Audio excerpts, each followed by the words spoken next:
Desde o momento em que vi o corpo de uma garota desconhecida, não consigo tirá-la da minha cabeça. A cena ficou marcada na minha mente, e por mais que lute contra isso, me sinto cada vez mais obcecado pela lembrança que não desaparece. Isso aqui é mais um desabafo, já que não sei mais o que fazer. No fim de semana passado, fui numa festa de faculdade com meus amigos, como a maioria dos universitários faz. Eu e minha amiga fomos ao banheiro e voltamos procurando nosso grupo. Encontramos eles na frente da casa e vi a cara da minha amiga, que estava séria. Na hora, fiquei sóbria e perguntei o que estava rolando. Olhei para baixo e vi uma menina. O corpo dela estava tão sem vida, parecia que ela estava morta. Ela estava na posição fetal na escada da casa. Corri para ela e perguntei se ela estava bem. E ela só balançou a cabeça, dizendo que não. Perguntei o nome dela e falei para ela pegar na minha mão e apertar, que a gente estava ali por ela. Tinha tanta gente na frente da casa, ninguém estava ajudando ela. Eu sabia que ela tinha sido drogada e não só super bêbada, porque ela conseguia falar de forma coerente e estava tentando conversar comigo. Mas o corpo dela estava pálido, extremamente suado e ela mal conseguia se mexer. Demorou eu e mais 2 caras para conseguir mover essa menina que mal pesava mais que meus cachorros. Provavelmente uns 52, 54 avos quilos. Peso morto não é brincadeira, cara. Minha amiga ligou pro 911 depois de uns 30, 40 avos minutos tentando fazer ela beber água. Eu tava com medo dela engasgar com aquilo ou vomitar. Me sujei toda, mas nem liguei. Nem sei como é a cara dela porque nunca a vi. Só sei o nome. Minha amiga voltou pra casa de manhã do hospital e disse que não lembrava de nada da noite passada. Essa coitada acordou no hospital, cercada de estranhos, e não sabia como tinha chegado lá. Aparentemente, o hospital deu soro pra ela por 2 horas antes de decidir fazer um teste pra ver se tinha drogas no sistema dela. 2 horas se passaram antes de testarem ela, e não acharam nada. Um cara foi preso na festa que eles achavam que tinha feito isso, mas tenho certeza que ele não vai sofrer nenhuma consequência. Eles nunca sofrem. Junta isso com o fato de que não tem nenhuma prova, né? Só uma menina que não lembra da noite. Me sinto tão enojado e mal, mas genuinamente não consigo tirar da cabeça a imagem dela ali, sem vida, mesmo sabendo que ela tá bem. Tá gravado no meu cérebro. Eu vejo ela quando fecho os olhos e toda vez que fico em silêncio só consigo pensar nela. Meus amigos ficam falando pra eu tentar não pensar nos e se, mas eu não consigo. A festa tecnicamente tinha sido encerrada mais cedo na noite e a gente ia embora, mas decidimos ficar mais um pouco. Eu tinha um trabalho pra entregar naquela noite que ia fazer. Gosto de pensar que as coisas acontecem por uma razão e naquela noite tudo se alinhou do jeito que tinha que ser pra gente poder ajudar ela. Só não sei o que fazer. É tão idiota, porque eu sei que ela tá bem agora, mas é como se meu cérebro estivesse tentando me convencer de que ela tá morta, que ela morreu ali. Que ela não está bem, eu odeio isso. Já faz uma semana desde aquela noite e eu ainda acordo com o coração disparado, suando frio. Toda manhã é a mesma coisa. Acordo com aquela imagem dela encolhida na escada, queimando na minha retina. Tento me levantar da cama e fazer minha rotina normal, mas é como se tivesse uma névoa cinzenta cobrindo tudo. Escovo os dentes e vejo o rosto dela refletido no espelho do banheiro. Pálido, os lábios roxos, os olhos vidrados, tentando focar em mim. Quando pego o ônibus pra faculdade, cada mulher jovem que vejo na rua me lembra dela. Cada menina de cabelo escuro, cada corpo magro, cada pessoa que caminha meio cambaleante, me faz o estômago revirar. Na segunda-feira, tentei voltar à rotina normal. Fui pras aulas, fingi que tava tudo bem quando meus amigos perguntavam como eu tava. Mas durante a aula de sociologia, quando a professora começou a falar sobre violência de gênero, eu simplesmente travei. Não conseguia mais escutar nada, só via aquela cena se repetindo na minha cabeça, em câmera lenta. Eu me levantando do chão sujo da festa, o cheiro de cerveja derramada, misturado com vômito, o som abafado da música que ainda tocava dentro da casa, e ela ali, completamente indefesa. Saí correndo da sala e vomitei no banheiro do corredor. Uma colega de turma veio atrás de mim perguntando se eu tava bem, se tinha comido algo estragado. Como eu ia explicar? Que era porque não conseguia parar de reviver o momento em que pensei que uma estranha ia morrer nos meus braços. Naquela tarde, decidi procurar nas redes sociais pelo nome dela. Eu sabia que era errado, que era embacibo, mas eu precisava ver que ela estava realmente bem. Depois de 40 minutos fuçando perfis, finalmente achei ela, Sofia, 19 anos. Cursando comunicação social, gostava de fotografia analógica e café gelado. As fotos mais recentes eram de antes do fim de semana. Ela parecia feliz, sorridente, cheia de vida, nada a ver com aquela casca de pessoa que eu tinha visto naquela noite. Passei horas stalkeando o perfil dela, procurando por qualquer sinal de que ela tinha postado algo depois da festa. Nada. O último post era de sexta de manhã, uma foto do café da manhã com a legenda Ready for the Weekend. Meu Deus, como ela não fazia ideia do que ia acontecer com ela algumas horas depois. Fiquei obcecada, checando o perfil dela várias vezes por dia. Toda vez que ela não postava nada novo, eu entrava em pânico, achando que alguma coisa tinha acontecido, que talvez o hospital não tinha cuidado direito dela, que talvez ela tinha alguma complicação que ninguém percebeu. Minha amiga Clara, que tinha ido comigo na festa, começou a ficar preocupada comigo. Na quarta-feira ela veio até o meu apartamento, porque eu não tinha aparecido na aula de novo. Mano, você tá ficando paranoica? A menina tá bem, você viu que ela foi liberada do hospital no mesmo dia. O médico disse que ela tava estável. Clara sentou na minha cama e pegou meu celular da minha mão. Você está stalkeando ela? Sério? Isso não é saudável. Eu só quero ter certeza de que ela está bem. Eu respondi tentando pegar o celular de volta. E se ela tiver alguma sequela? E se ela não lembrar de mais nada? E se ela tiver medo de sair de casa? Clara, ela foi drogada. Alguém fez isso com ela de propósito. Eu sei, eu tava lá. Eu vi tudo que você viu. Clara segurou minhas mãos. Mas você salvou ela. Você fez a coisa certa. Se você não tivesse parado pra ajudar, se a gente tivesse ido embora quando planejamos, ela poderia ter morrido ali sozinha. Mas essa parte que deveria me tranquilizar só me deixava mais angustiada, porque significava que, de fato, ela podia ter morrido. Que ela chegou muito perto de morrer. Que, se eu tivesse demorado mais 5 minutos no banheiro, se eu tivesse decidido ir embora quando deu aquela primeira vontade, se eu tivesse tido uma conversa mais longa com aquele cara da minha turma que me parou no corredor, ela não estaria mais aqui. A diferença entre a vida e a morte dela tinha sido uma questão de minutos, e isso me aterrorizava de uma forma que eu não conseguia explicar. Naquela noite, decidi fazer uma coisa que eu sabia que era completamente maluca, mas eu não conseguia me controlar. Criei um perfil fake no Instagram e mandei uma mensagem pra ela. Não falei quem eu era, só disse que tinha ouvido falar sobre o que aconteceu na festa e perguntei se ela estava bem. Fiquei 3 horas olhando a tela do celular, esperando uma resposta. Quando ela finalmente respondeu, meu coração quase parou. Oi, obrigada por perguntar. Tô bem sim, só meio abalada ainda. Não lembro de muita coisa da noite, mas sei que algumas pessoas me ajudaram. Você tava lá? Eu não sabia o que responder. Como eu ia explicar que eu era a pessoa que ficou com ela na escada, que segurou a mão dela, que viu ela naquele estado? Como eu ia contar que não conseguia dormir direito desde então sem parecer uma psicopata? Acabei respondendo algo genérico sobre ter ouvido comentários e que ficava feliz em saber que ela estava se recuperando bem. Mas aquela conversa abriu uma porta que eu não conseguia mais fechar. Começamos a trocar mensagens todo dia. Eu inventava que era de outra faculdade, mas que tinha amigos em comum. Sofia era doce, engraçada, inteligente, falava sobre os cursos que estava fazendo, sobre a família, sobre como estava lidando com o trauma da festa. Aos poucos ela foi se abrindo sobre aquela noite. Sabe, o que é mais assustador? Ela escreveu, numa terça-feira à noite, eu não lembro de ter bebido tanto assim. Lembro de chegar na festa, de conversar com umas amigas, de dançar um pouco. A próxima coisa que lembro é de acordar no hospital com uma enfermeira perguntando meu nome. É como se tivesse um buraco negro de umas 4, 5 horas na minha memória. Os médicos disseram que é normal com esse tipo de droga, que provavelmente nunca vou lembrar do que aconteceu. Mas eu fico imaginando o que fizeram comigo nessas horas. Fico pensando se alguém... Você sabe... Ler essas palavras me deixou com uma raiva que eu nunca tinha sentido na vida. Uma raiva que parecia queimar por dentro, que me fazia cerrar os punhos até as unhas cravarem na palma da mão. Como alguém podia fazer isso com outra pessoa? Como alguém podia deliberadamente tirar a consciência de uma menina de 19 anos numa festa, deixando ela completamente vulnerável? E o pior de tudo era saber que quem fez isso provavelmente estava por aí, vivendo a vida normal, talvez até rindo da situação. Você lembra de alguma coisa sobre as pessoas que te ajudaram? Eu perguntei, sabendo que estava pisando numa linha perigosa. Não muito. Lembro vagamente de uma voz feminina.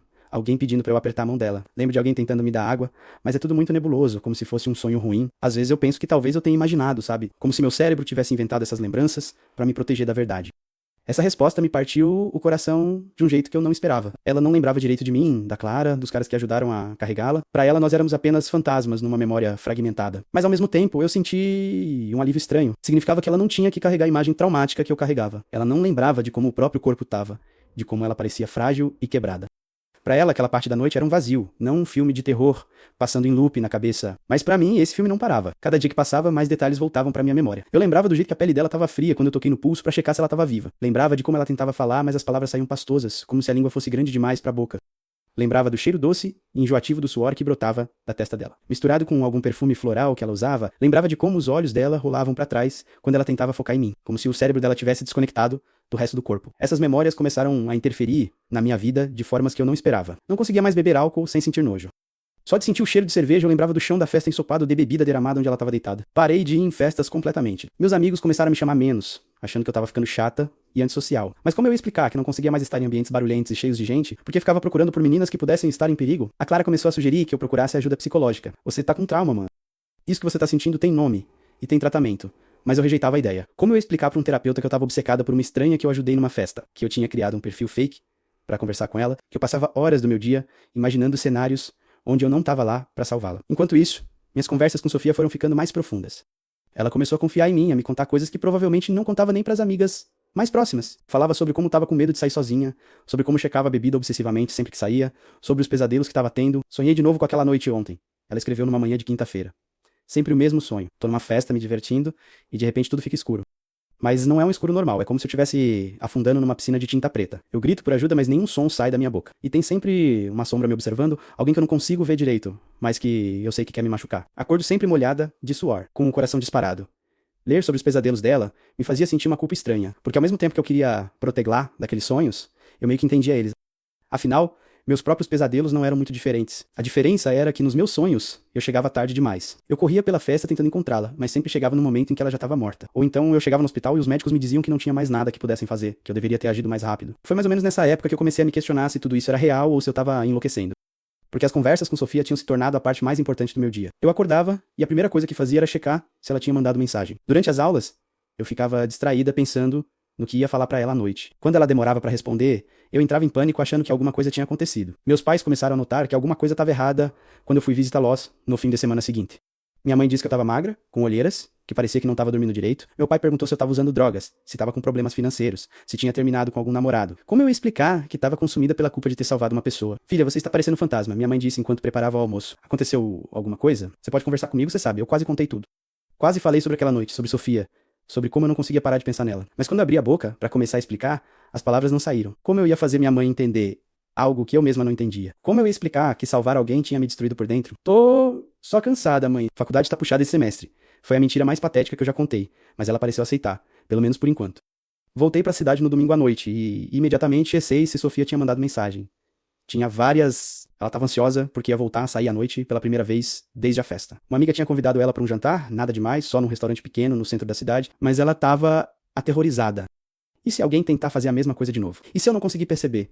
E se dessa vez não tiver ninguém para me ajudar? Ler essas mensagens me deu uma sensação estranha no peito, uma mistura de proteção e desespero. Eu queria estar lá com ela, queria poder garantir que nada de ruim ia acontecer. Mas ao mesmo tempo, eu sabia que essa necessidade de proteger não era normal. Eu mal conhecia ela, na verdade. Conhecia apenas a versão dela que ela escolhia compartilhar comigo através de mensagens. E mesmo assim, eu sentia como se fosse minha responsabilidade manter ela segura. Você vai ficar bem, eu escrevi. Vai com pessoas que você confia, fica de olho na sua bebida, e se sentir que alguma coisa tá estranha, vai embora. Confia no seu instinto. Você é muito doce, ela respondeu. Às vezes eu sinto que você me entende melhor que minhas próprias amigas. É como se você soubesse exatamente o que eu tô passando. Essa frase me assombrou por dias, porque ela estava certa de um jeito que ela nem imaginava. Eu realmente entendia o que ela estava passando, porque eu estava passando pela mesma coisa, só que do outro lado. Eu estava carregando o trauma dela junto com ela, mesmo ela não sabendo. Eu estava vivendo o medo dela, os pesadelos dela, a paranoia dela. A diferença era que ela estava tentando superar e seguir em frente, enquanto eu estava afundando cada vez mais fundo. Na segunda-feira seguinte, eu estava no meio da aula de estatística quando meu celular vibrou com uma mensagem dela. Normalmente eu não olhava o celular durante as aulas, mas alguma coisa no timing me deixou nervosa. Abri discretamente e li. Preciso te contar uma coisa importante. Meu coração disparou. Será que ela tinha descoberto quem eu era? Será que alguém tinha falado pra ela sobre a menina que ajudou ela na festa? Ou será que tinha acontecido alguma coisa nova, alguma complicação médica, algum problema? O que houve? Respondi rapidamente. Lembrei de mais alguma coisa daquela noite. O mundo parou ao meu redor. A voz do professor virou um zumbido distante. As palavras no quadro se transformaram em borrões. Eu estava prestes a descobrir o que ela lembrava. E tinha medo de que fosse algo que eu não queria ouvir. Lembrei da voz da menina que me ajudou. Ela falava de um jeito carinhoso, sabe? Como uma irmã mais velha cuidando de mim. E lembrei que ela disse o próprio nome, mas não consigo lembrar qual era.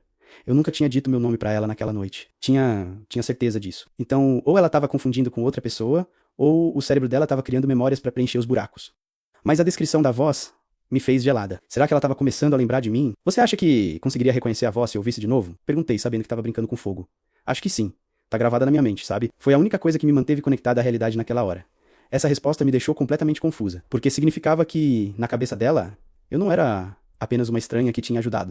Eu era a âncora que impediu ela de se afogar completamente naquela experiência. E ela não sabia que estava conversando comigo todo dia desde então. Naquela noite, eu não consegui dormir. Fiquei virando na cama, pensando em todas as implicações do que ela tinha me contado. Se ela lembrava da minha voz, talvez fosse hora de contar a verdade. Talvez ela merecesse saber quem realmente tinha cuidado dela naquela noite. Mas ao mesmo tempo, eu tinha medo da reação dela. E se ela ficasse com raiva por eu ter mentido sobre quem eu era? E se ela se sentisse invadida por eu ter criado um perfil fake? E se ela parasse de conversar comigo? A ideia de perder o contato com Sofia me dava uma ansiedade física, como se alguém tivesse amarrado uma corda no meu peito e tivesse puxando. Eu tinha me acostumado com as conversas diárias, com saber como ela tava, com poder cuidar dela à distância. Se ela descobrisse a verdade e decidisse me bloquear, como eu ia saber se ela estava segura? Como eu ia dormir à noite sem saber se ela estava bem? Foi então que eu percebi o quão fundo eu tinha afundado nessa obsessão. Eu não estava mais tentando lidar com um trauma. Eu estava criando uma dependência emocional doentia com uma pessoa que nem sabia quem eu era de verdade. Eu estava usando a culpa e o medo como desculpas para justificar um comportamento que, se eu parasse para analisar friamente, beirava o stalking. Mas mesmo sabendo disso, eu não conseguia parar. Na manhã seguinte, eu acordei e a primeira coisa que fiz foi checar-se. Sofia tinha mandado mensagem. Tinha uma longa mensagem falando sobre o jantar da noite anterior, como tinha sido difícil, como ela tinha checado a bebida a cada 5 minutos, como tinha ido ao banheiro, acompanhada mesmo, achando ridículo, mas também como tinha sido libertador conseguir sair de casa, conversar com pessoas, rir de novo. Acho que estou começando a me curar, ela escreveu. Ainda tenho medo, ainda acordo com pesadelos. Mas ontem eu percebi que não posso deixar o que aconteceu comigo definir o resto da minha vida. Tenho que seguir em frente. Ler aquilo deveria ter me deixado feliz, mas na verdade me deu uma pontada estranha de ciúmes, como se eu não quisesse que ela se curasse. Porque isso significaria que ela não precisaria mais das nossas conversas. E esse pensamento me assustou tanto que eu larguei o celular na cama e corri pro banheiro pra vomitar. Olhando pro espelho, depois de lavar o rosto, eu vi uma pessoa que eu mal reconhecia. Tava magra demais, com olheiras roxas, cabelo sem vida. Parecia que eu era eu quem tava doente, não ela. E talvez eu tivesse realmente doente, só que não no corpo e na mente. Talvez eu tivesse pego alguma coisa naquela noite, algum tipo de contaminação psicológica que tava me consumindo por dentro. Decidi que Era hora de parar. Ia deletar o perfil fake, ia parar de stalkeá-la, ia procurar ajuda. Mas quando peguei o celular pra fazer isso, tinha outra mensagem dela. Você sumiu. Tá tudo bem? Espero que, sim. Queria te agradecer por ter me ouvido esses dias todos. Não sei se você percebe, mas você me ajudou muito. Às vezes sinto que você é a única pessoa que realmente entende pelo que eu passei. E assim, com apenas algumas palavras, ela me puxou de volta pra dentro do buraco. Como eu podia abandoná-la agora quando ela estava dizendo que eu era importante para a recuperação dela? Como eu podia ser tão egoísta de pensar só no meu bem-estar quando ela ainda precisava de mim? Respondi que estava tudo bem, só um pouco ocupada com provas da faculdade. Ela mandou corações e disse que entendia que eu podia conversar com ela sempre que precisasse. O irônico era que ela estava oferecendo suporte emocional para mim, quando eu era, supostamente, a pessoa ajudando ela. As semanas seguintes se transformaram numa rotina estranha e doentia. Eu acordava, checava as mensagens dela, ia para as aulas como um zumbi, voltava para casa e passava horas conversando com ela. Meus amigos pararam de me chamar para sair. Meus pais pararam de ligar todo dia quando perceberam que eu só dava respostas monossilábicas. Minhas notas começaram a despencar porque eu não conseguia me concentrar em mais nada. A Clara fez uma intervenção no meu apartamento numa quinta-feira à tarde, chegou sem avisar com pizza e refrigerante, se sentou na minha cama e disse que não ia embora até eu contasse o que estava acontecendo. Você tá parecendo uma pessoa viciada em drogas, mano. Não come direito, não dorme, não sai de casa, não sei pra ir na faculdade. Seus pais me ligaram preocupados. O que tá rolando? Eu tentei inventar uma desculpa, dizer que era só estresse da faculdade, mas a Clara não acreditou. Para de mentir pra mim. Eu te conheço desde o primeiro semestre. Isso não é estresse de prova. Isso é outra coisa. Ela fez uma pausa e me olhou diretamente nos olhos. Tem a ver com aquela menina da festa, não tem? Quando ela disse isso, eu desabei. Comecei a chorar de um jeito que eu não chorava desde criança. Aquele choro que vem lá do fundo do peito e parece que nunca vai parar. Contei tudo para a Clara. O perfil fake, as conversas diárias, como eu não conseguia parar de pensar na Sofia, como eu me sentia responsável por ela. Clara me ouviu tudo sem me interromper, e quando eu terminei, ela ficou um tempo em silêncio. Depois disse a coisa mais sensata que alguém tinha me dito em semanas. Mana, você está obcecada por ela. Isso não é amor, não é cuidado, não é trauma. Isso é uma obsessão doentia que tá te destruindo. E o pior é que você tá mentindo pra ela todo dia. Ela confia em você achando que você é outra pessoa, mas eu não posso simplesmente sumir da vida dela. Ela disse que eu ajudo ela, que nossas conversas são importantes pra recuperação dela. E você acredita nisso? Você acha que está realmente ajudando ela baseando uma amizade inteira numa mentira? Clara segurou meus ombros. Escuta, eu sei que você passou por um trauma naquela noite também. Ver alguém quase morrer, especialmente alguém tão jovem, mexe com a gente. Mas o que você está fazendo não é processar esse trauma, é se viciar nele. Naquela noite, depois que Clara foi embora, eu fiquei horas olhando pro celular sem saber o que fazer. Sofia tinha mandado mensagem falando sobre um filme que tinha assistido, perguntando se eu já tinha visto. Era uma conversa tão normal, tão inocente, mas eu sabia que estava construída numa mentira gigantesca. Comecei a escrever uma mensagem contando a verdade. Sofia, preciso te falar uma coisa. Eu sou a menina que te ajudou naquela festa, mas apaguei antes de enviar. Escrevi de novo. Preciso confessar algo que pode te deixar com raiva de mim.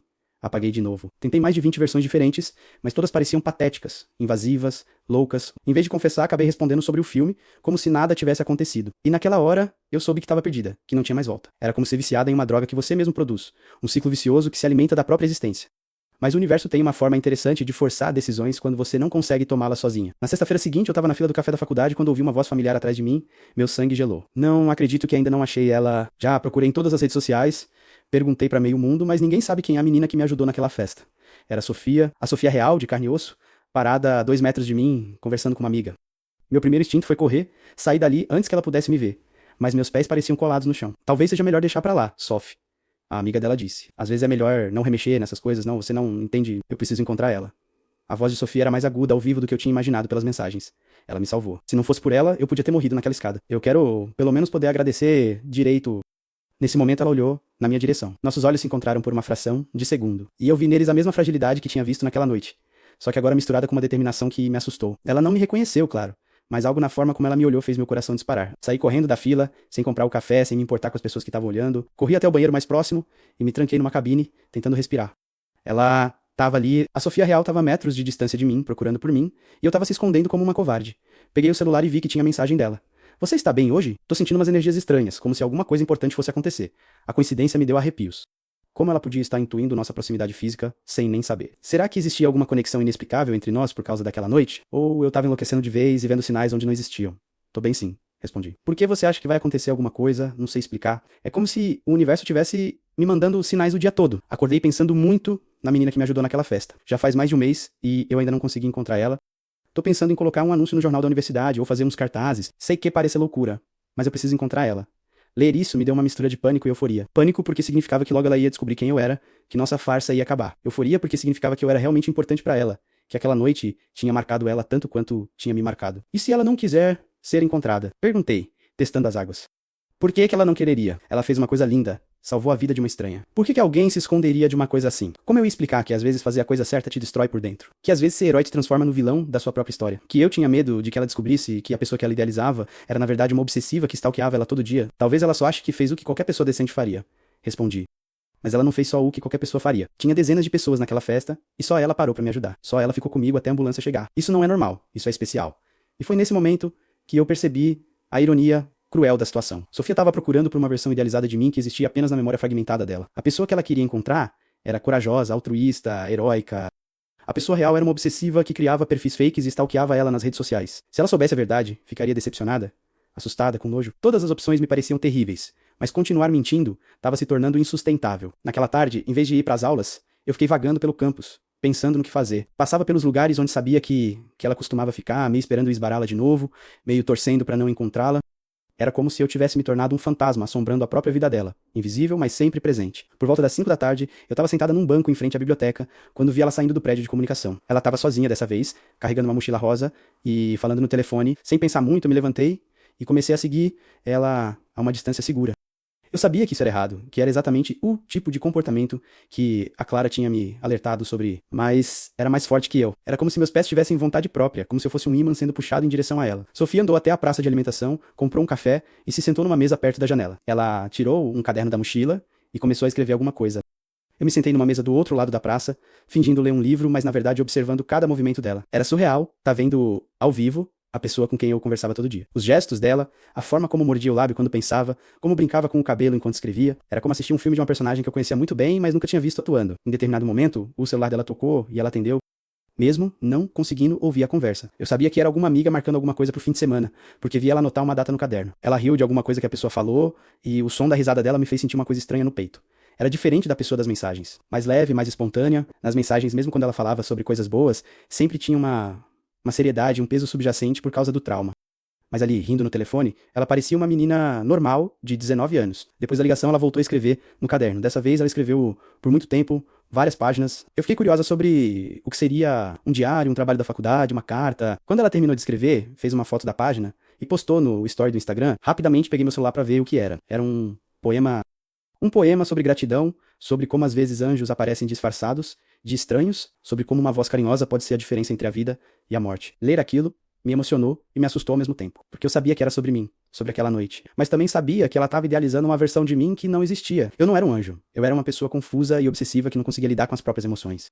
Sofia guardou o caderno, terminou o café e saiu da praça de alimentação. Eu esperei alguns minutos e fui embora também, mas não consegui parar de pensar no poema. Quando cheguei em casa, o perfil fake já tinha curtido o story e mandado mensagem para ela. Vi seu poema, muito bonito. Sobre o que você escreveu. Obrigada. É sobre a menina que me ajudou naquela festa. Tô pensando em publicar no jornal da universidade, junto com um anúncio procurando ela. Meu coração parou. Se ela publicasse aquilo, todo mundo ia saber. Os meus amigos, a Clara, talvez até meus pais, se alguém compartilhasse. Eu ia ser exposta como a pessoa que salvou ela, mas também como a pessoa que tinha mentido sobre isso por semanas. Você tem certeza de que é uma boa ideia? Perguntei, tentando disfarçar o desespero. Por que não seria? Quero que ela saiba o quanto sou grata. E quero que outras pessoas saibam que ainda existe gente boa no mundo. Como eu ia argumentar contra isso sem parecer suspeita? Como eu ia convencê-la a não me procurar sem revelar que ela já tinha me encontrado? E se ela tiver motivos pessoais para não querer se identificar? Sofia demorou para responder, e quando respondeu, a mensagem me deixou gelada. Que tipo de motivos? Por que alguém se esconderia de ter feito uma coisa boa? Era uma pergunta inocente, mas que me forçou a encarar a verdade sobre meu comportamento. Por que eu tava me escondendo? Por que eu tinha criado essa mentira elaborada, em vez de simplesmente aparecer e aceitar o agradecimento dela? A resposta era complexa demais para caber numa mensagem. Era sobre culpa, sobre trauma, sobre como às vezes salvar alguém te destrói por dentro. Era sobre como eu não me sentia como uma heroína, mas como uma voyeur da própria tragédia dela. Era sobre como eu tinha transformado um ato de decência humana numa obsessão doentia. Às vezes as pessoas lidam com trauma de formas diferentes. Respondi, tentando ser vaga. Trauma. Você acha que ela também ficou traumatizada com o que aconteceu? A pergunta me pegou desprevenida. Em todas as nossas conversas, Sofia nunca tinha considerado que eu pudesse ter sido afetada por aquela noite também. Para ela, eu era só a pessoa forte que apareceu para salvá-la. Ela não imaginava que eu podia estar carregando cicatrizes próprias. É possível... Ver alguém naquela situação pode ser muito impactante. Nossa, eu nunca pensei nisso. Tô sendo egoísta só pensando no meu lado da história. Ela mandou várias mensagens seguidas. E se ela tiver pesadelos também? E se ela tiver medo de festa agora? E se eu tentar encontrar ela e isso trouxer lembranças ruins? Era irônico como ela estava descrevendo exatamente o que eu estava passando, mas sem saber que estava falando comigo. E pela primeira vez, eu senti que talvez ela pudesse entender meu lado da história. Se eu tivesse coragem de contar, talvez vocês pudessem se ajudar mutuamente, sugeri, testando sua reação. Talvez, mas primeiro eu preciso encontrar ela. Uma pausa. Você me ajudaria a espalhar o anúncio quando eu fizer? Tenho a sensação de que você entende essa situação melhor que a maioria das pessoas. Ela estava me pedindo para ajudá-la a me encontrar. A situação tinha atingido um nível de surrealismo que eu nem sabia que existia. Era como estar numa peça de teatro absurdo, onde todos os personagens eram eu mesmo. Claro que ajudo, respondi, porque não tinha como dizer não sem levantar suspeitas. E assim eu me comprometi a ajudar Sofia a me encontrar, sabendo que quando ela conseguisse, nossa amizade, baseada em mentiras, ia desmoronar. Mas talvez fosse hora disso acontecer. Talvez fosse hora de parar de fugir da própria sombra. Os próximos dias foram uma montanha-russa emocional. Sofia mandava mensagens animadas sobre os planos pro anúncio. Me mostrava rascunhos do texto, pedia minha opinião sobre qual foto usar, e eu, como uma idiota, continuava dando sugestões, sabendo que cada palavra que eu escrevia me aproximava mais da minha própria destruição. Que tal essa versão? Ela mandou na terça-feira, era um texto tocante sobre como uma estranha tinha mudado a vida dela, sobre gratidão e bondade humana. Terminava com um apelo.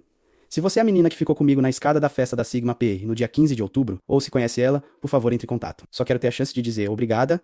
Ler aquilo me deu um nó na garganta, porque por baixo de toda a minha confusão e obsessão, eu sabia que ela merecia essa conversa. Ela merecia poder agradecer, poder ter um fechamento. E eu tava negando isso pra ela por causa dos meus próprios problemas psicológicos. Tá perfeito, respondi. Tenho certeza de que ela vai aparecer. Você acha mesmo? Às vezes fico com medo de que ela não queira falar comigo. Se ela soubesse que estava falando comigo esse tempo todo. Será que ia ficar com raiva ou ia achar engraçado? Será que ia entender por que eu fiz isso ou ia me achar uma psicopata? Esses pensamentos me consumiam durante as aulas, durante as refeições, durante as tentativas frustradas de dormir.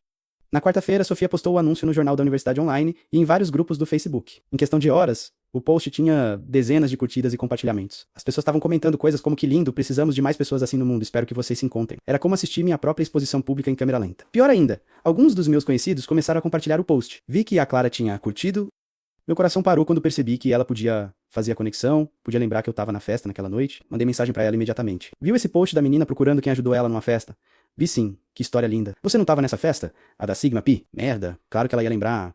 Clara tinha uma memória fotográfica pra esse tipo de coisa. Tava, mas não sei de nada sobre isso, menti descaradamente. Deve ter rolado depois que a gente foi embora.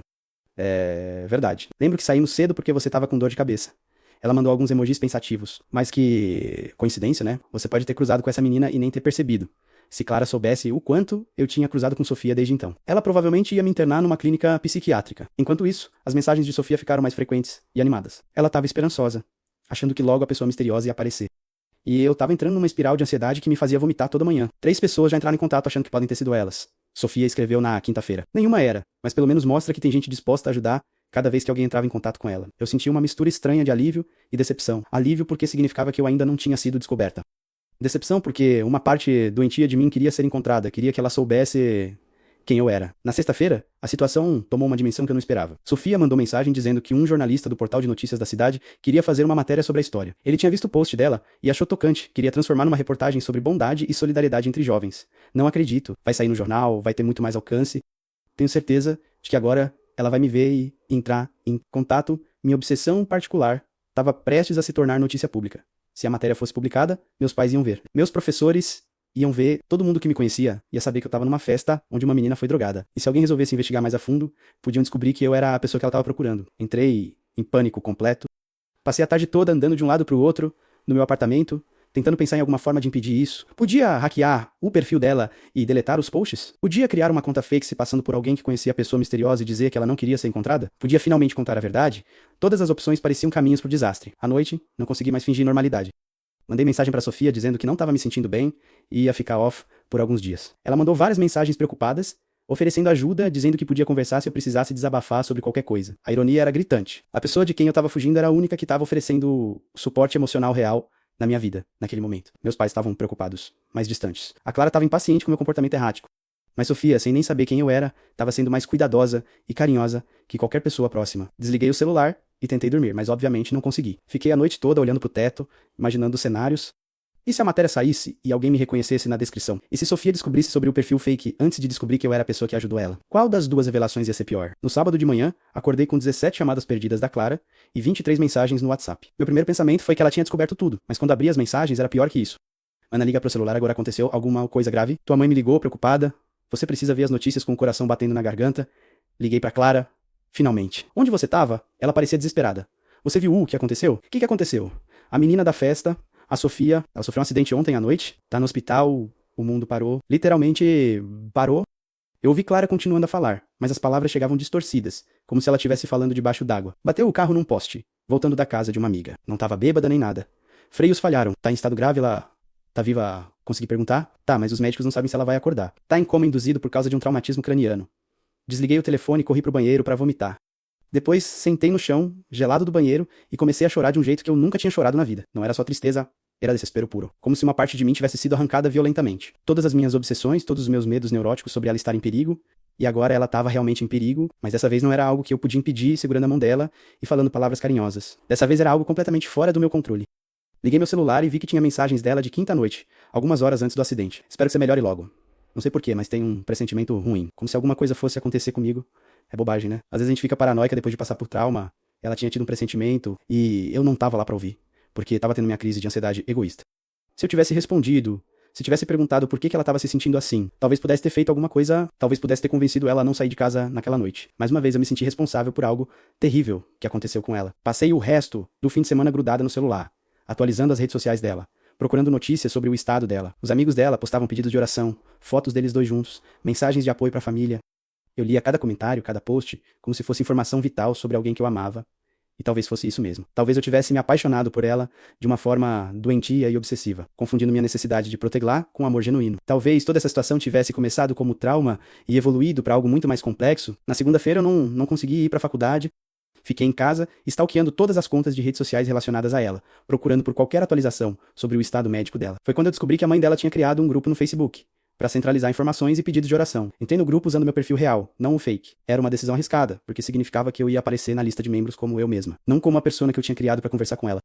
Mas eu precisava saber como ela estava e precisava de informações em tempo real. O grupo tinha mais de 500 pessoas, amigos da família, colegas da faculdade, professores, pessoas que nem conheciam ela direito, mas que tinham se sensibilizado com a história. E ali no meio, perdida entre centenas de desconhecidos, estava eu, a pessoa que mais se importava com ela, mas que ela nem sabia que existia. A mãe dela postava atualizações médicas 2 vezes por dia. Sofia continua estável, mas ainda não acordou. Os médicos dizem que os próximos dias são cruciais. Os exames mostraram que o inchaço no cérebro diminuiu um pouco. Continuem orando. Ela moveu os dedos da mão hoje. É um sinal positivo. Cada update me deixava ansiosa pro resto do dia. Quando eram boas notícias, eu sentia um alívio temporário. Quando não havia mudanças, eu entrava em pânico, achando que ela nunca ia acordar. A Clara apareceu no meu apartamento, na quarta-feira, com comida e remédio para dor de cabeça. Você está parecendo um fantasma, ela disse, me obrigando a comer um sanduíche. E não me venha com conversa de que é gripe. Eu sei que você tá obcecada com essa menina do acidente. Não é obsessão mentir. É só que me identifico com a situação dela. Identificação não faz a pessoa definhar desse jeito. Você tá no 5º dia sem sair de casa, sem comer direito, sem dormir. Clara se sentou na minha frente com cara de quem não ia aceitar mentiras. Conta logo o que tá rolando. E não me fala que você conhece ela pessoalmente, porque eu sei que você ia ter mencionado isso antes. Como eu ia explicar que eu conhecia ela melhor que qualquer pessoa do mundo, mas que ela não fazia ideia de quem eu era? Como eu ia contar que eu tinha criado uma amizade inteira baseada numa mentira elaborada? Eu comecei a falar e travei. Pela primeira vez, eu senti vontade real de contar tudo para Clara. O peso do segredo estava me matando. E ver Sofia naquela situação fez eu perceber como a vida é frágil e como mentiras são luxos que a gente não pode se dar. Eu converso com ela todo dia há mais de um mês, disse finalmente. Clara me olhou confusa. Como assim conversa? Vocês se conhecem? Não exatamente. Respirei fundo. Lembra da festa onde a menina foi drogada? Eu sou a pessoa que ajudou ela. O rosto da Clara passou por várias expressões diferentes. Confusão, surpresa, compreensão e, finalmente, algo que parecia decepção. Você é a pessoa que ela tá procurando há semanas? Sou. E você não contou isso pra ela por quê? Então, eu contei tudo. O perfil fake, as conversas diárias, como eu seguia ela pelo campus, como eu sabia detalhes íntimos da vida dela, que ela só compartilhava comigo achando que eu era outra pessoa.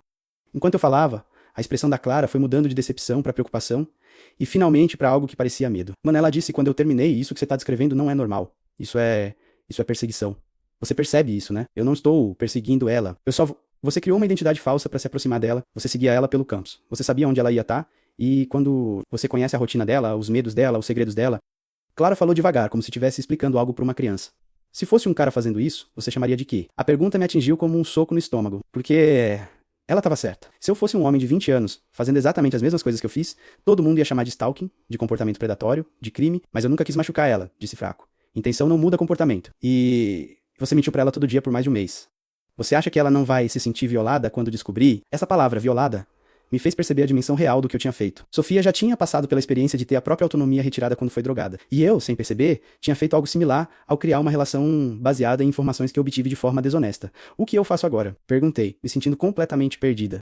Clara ficou em silêncio por um tempo, claramente pensando na resposta. Primeiro, você deleta esse perfil fake imediatamente. Segundo, você procura ajuda psicológica, porque isso que você está sentindo não é amor nem cuidado, é obsessão patológica. Terceiro, ela hesitou. Terceiro, quando ela acordar, você precisa contar a verdade pra ela. E se ela me odiar, ela tem o direito de te odiar. Você mentiu pra ela, você invadiu a privacidade dela, você se aproveitou de um momento vulnerável para criar uma conexão falsa. Clara segurou minhas mãos, mas ela também tem o direito de saber a verdade e de decidir se quer te perdoar ou não naquela noite. Depois que Clara foi embora, eu fiquei muito tempo olhando pro perfil fake que eu tinha criado, todas as conversas que tivemos, todas as vezes que ela se abriu comigo, todos os momentos em que ela disse que eu a ajudava a se sentir melhor, tudo baseado numa mentira. Deletei o perfil, mas não antes de salvar todas as conversas num arquivo de texto. Eu sabia que era errado, que era mais uma violação da privacidade dela. Mas eu não conseguia simplesmente apagar completamente a única conexão real que eu sentia que tinha com alguém.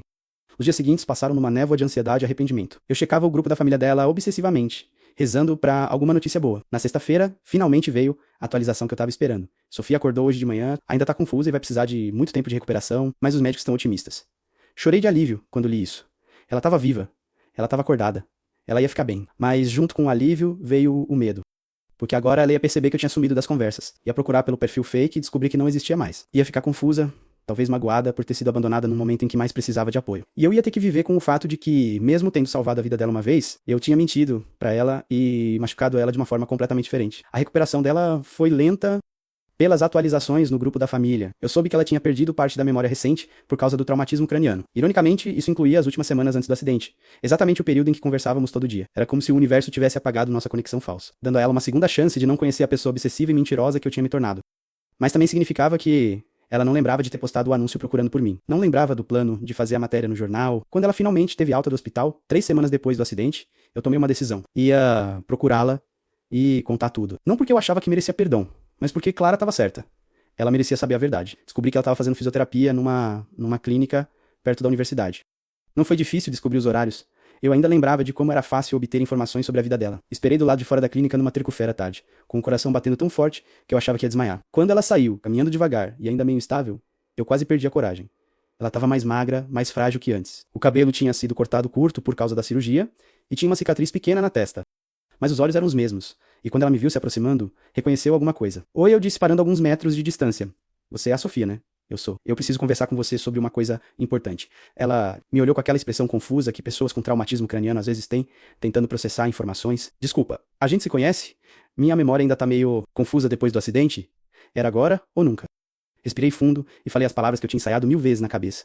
Eu sou a pessoa que te ajudou na festa. Naquela noite em outubro, o rosto dela mudou completamente. Os olhos se arregalaram. A boca se abriu ligeiramente. Por um momento ela ficou completamente imóvel, como se estivesse vendo um fantasma. Você é ela? A menina que ficou comigo na escada? Sou eu. As lágrimas começaram a escorrer pelo rosto dela, antes mesmo que eu terminasse de confirmar.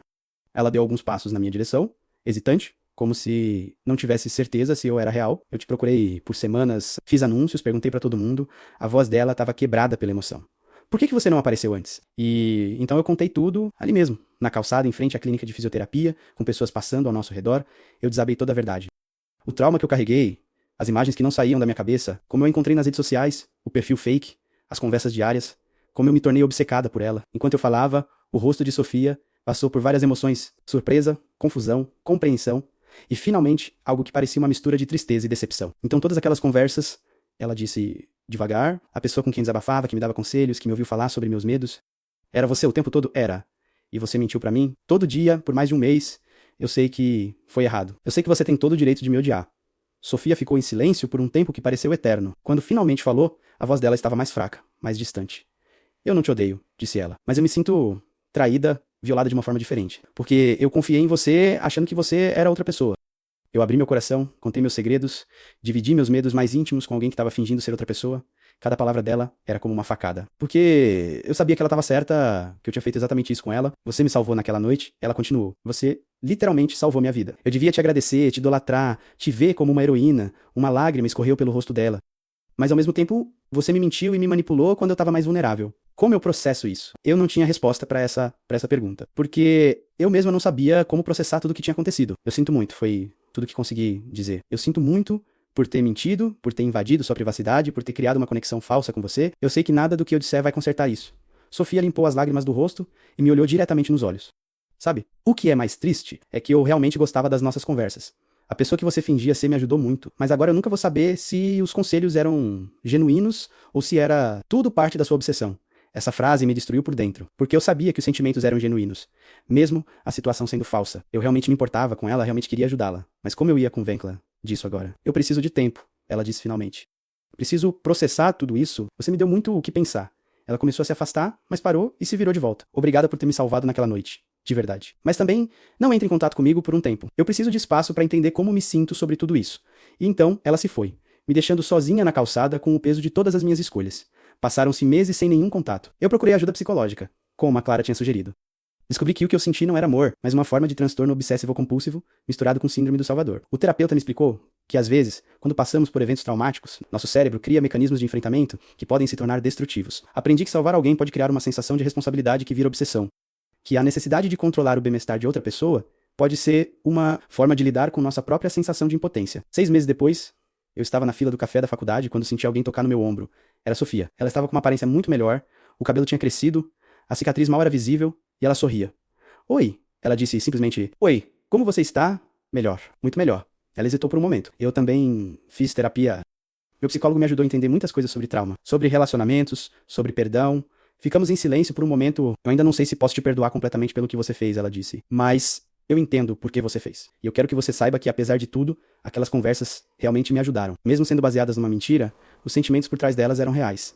Obrigada por dizer isso. E obrigada por ter me salvado. Nas 2 vezes, na verdade, porque mesmo mentindo, você estava lá quando eu precisava de alguém. Conversamos por alguns minutos. Sobre coisas superficiais, menos como estavam os estudos, como estava a recuperação dela. Quando ela se despediu, disse algo que eu nunca vou esquecer. Eu aprendi que as pessoas são complexas, que alguém pode ser sua salvação e seu tormento ao mesmo tempo. Que podemos fazer coisas terríveis por motivos que achamos que são nobres. E que às vezes, a linha entre cuidar de alguém e prejudicar alguém é mais fina do que imaginamos. Hoje, 2 anos depois, eu ainda lido com as consequências das minhas escolhas. Sofia e eu não somos amigas. Provavelmente nunca seremos. Mas existe um entendimento mútuo, uma aceitação de que ambas fomos mudadas por aquela noite e por tudo que veio depois. Ainda penso nela, às vezes, mas não da forma obsessiva de antes. Aprendi a diferença entre se importar com alguém e ser obcecada por alguém.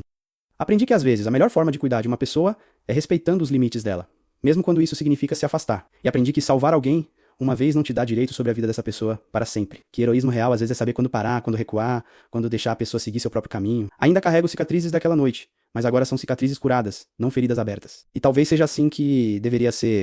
Algumas experiências nos marcam para sempre, mas cabe a nós decidir se essas marcas vão nos definir ou apenas fazer parte da nossa história.